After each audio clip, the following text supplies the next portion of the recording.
Students, here we are going to start second part of chapter equilibrium, that is ionic equilibrium.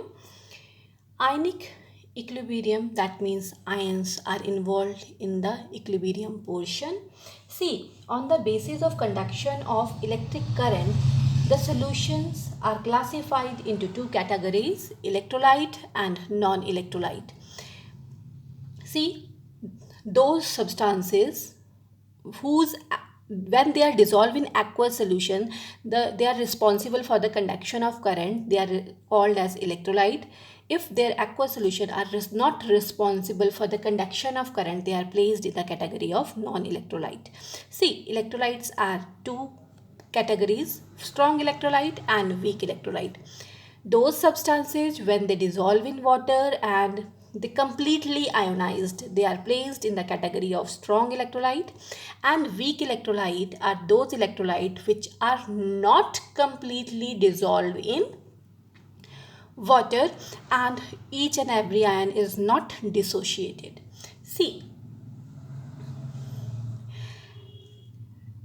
strong electrolyte, each and every ion is dissociated, so degree of dissociation is not calculated.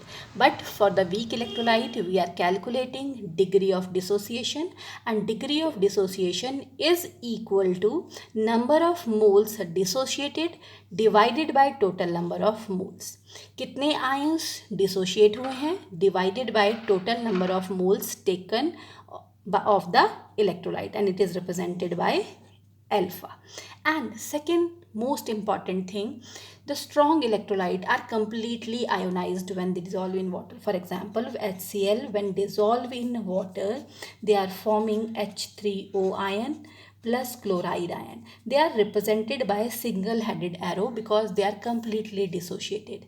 But weak electrolytes, they are not representing like this. For example, take the example of CH3COOH when dissolved in water, give the formation of CH3CO negative plus hydronium ion.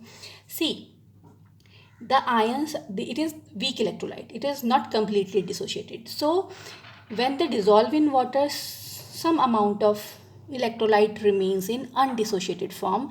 That's why they place the equilibrium between dissociated and undissociated ion. So it is represented by double headed arrow, the arrow which is used for the equilibrium.